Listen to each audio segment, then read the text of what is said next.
The gates are closed. The fields beyond the walls are burning. No merchants are coming. No grain is arriving, and no army is coming to save you. Inside the city, coins still jingle in pockets. Contracts still exist. Courts still technically function. The law has not disappeared. But none of that matters anymore. Because in a siege, you don't run out of money first. You run out of trust. Welcome to the Financial Historian, where money, power, and history collide, and nothing is ever as simple as it looks. War is not won by battles. It is won by waiting. When we imagine ancient wars, we picture armies clashing, swords raised, walls breached, dramatic final assaults. That image is comforting. It suggests that wars are decided by courage, tactics, or strength in open combat. But most ancient wars were not won that way. They were won slowly, quietly, and economically, through sieges. A siege was not about defeating an army. It was about shutting down a system. Cut the supply lines, freeze trade, turn time itself into a weapon. The goal wasn't to destroy the city from the outside. It was to let the city consume itself from within. Cities were economic machines. Ancient cities were not just clusters of people. They were economic engines. They concentrated labor, wealth, food storage, political authority, and legitimacy. Control the city, and you controlled the countryside around it. A direct assault was risky and expensive. Starvation was cheaper. A besieging army didn't need to win a battle. It only needed to wait. Waiting worked because cities depended on continuous inflows: food, fuel, trade, and most importantly, belief that tomorrow would look like today.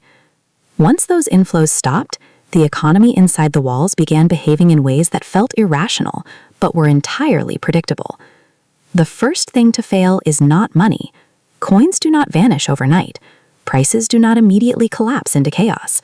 What changes first is what people want. In normal times, money is a promise, a claim on future goods. In a siege, the future shrinks. Promises lose credibility. Food stops being a commodity and becomes the currency. Grain replaces silver. Bread replaces wages. Rations replace salaries. Control food, and you control the city. This is where the siege economy truly begins. Why states impose rationing and why it backfires. Authorities take over distribution because they must. If markets operate freely under extreme scarcity, prices explode. The poor starve immediately. Unrest follows. So the state intervenes. Ration cards appear, fixed prices are announced. Grain is seized or subsidized. On paper, this looks like order. In reality, it creates something far more dangerous, a gap between official rules and lived reality. Price controls don't eliminate scarcity, they reorganize it. If selling grain legally guarantees ruin, merchants don't sell. They hide stock, they delete quality, they wait. Smuggling becomes more profitable than obedience. Hoarding becomes rational. Black markets emerge, not because people are immoral, but because survival rewards rule breakers. The siege economy does not destroy markets, it drives them underground. When trust collapses, every transaction becomes political. People stop believing money will protect them. They stop believing laws will save them. They stop believing tomorrow will resemble yesterday.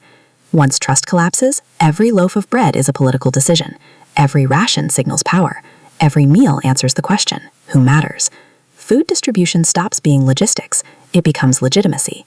This is where inequality stops being abstract and becomes lethal. Sieges don't create inequality, they reveal it. Elites enter a siege with advantages that compound immediately. Stored grain, private networks, political leverage. They can negotiate. They can wait. The poor cannot. Most urban populations relied on daily markets. When markets fail, there is no buffer. Soldiers are fed first. Officials eat next. Everyone else is told to be patient. A siege does not invent inequality. It removes the illusion that it wasn't already there. When money still exists, but means nothing. As weeks pass, coins still circulate, but they buy less and less. Barter takes over. A sack of grain outweighs a chest of silver. Jewelry trades for bread. Furniture becomes fuel. The economy doesn't collapse randomly. It simplifies. Value snaps back to utility. What keeps you alive today is worth everything. What pays off someday is worth nothing. This is the point of no return, often reached without anyone realizing it. Systems fail in layers. Laws still exist, but enforcement weakens. Contracts still exist, but outcomes don't. Authority still claims control, but capacity shrinks with every missed meal. Systems don't fail all at once. First, trust, then markets, then legitimacy, and only at the very end, order. From the outside, a siege looks static. Inside, incentives sharpen, loyalty shift, survival becomes the organizing principle. The enemy doesn't need to breach the walls. The economy inside the city is already doing the work. History confirms this pattern. Athens, during the Peloponnesian War, believed silver reserves and sea access would protect it. For a time they did, but plague, crowding, and grain shortages shattered confidence. Trust collapsed faster than walls ever could. Athens didn't fall because its treasury emptied. It fell because its economic assumptions failed. Rome learned the same lesson repeatedly. Bread controlled loyalty. When grain stopped arriving, riots followed. Emperors fell, authority evaporated. Rome governed with food, and when food failed, power followed. Constantinople mastered endurance for centuries. Its walls were famous, but its real lifeline was the sea. In 1453, that lifeline was cut. Ottoman forces sealed maritime access. The economy was strangled before the walls were breached. Money remained, time did not.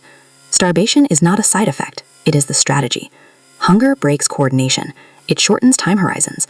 It forces impossible choices. When people starve, ideology fails, loyalty dissolves, survival dominates. Surrender becomes an economic decision, not a moral failure. Power doesn't need to destroy a city. It only needs to wait for the math to stop working. Why siege economies feel modern? Remove the walls and armies, and the mechanics remain.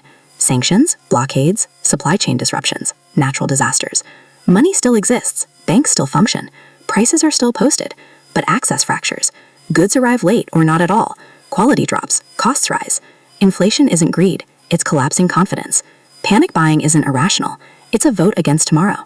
Black markets aren't chaos, they're adaptation. When trust fails, people don't hoard currency, they hoard certainty. The final lesson of siege economies. Sieges don't show us collapse, they show us design. They reveal what systems actually protect. When assumptions break, trade stops, trust erodes, power concentrates, rules bend. Money is never the foundation of survival. Food, energy, trust. Those are the reserves underneath. Cities didn't fall because people lost faith. They fell because the arithmetic stopped working.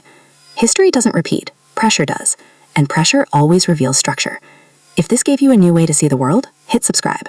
History has the answers. I'll show you where to look.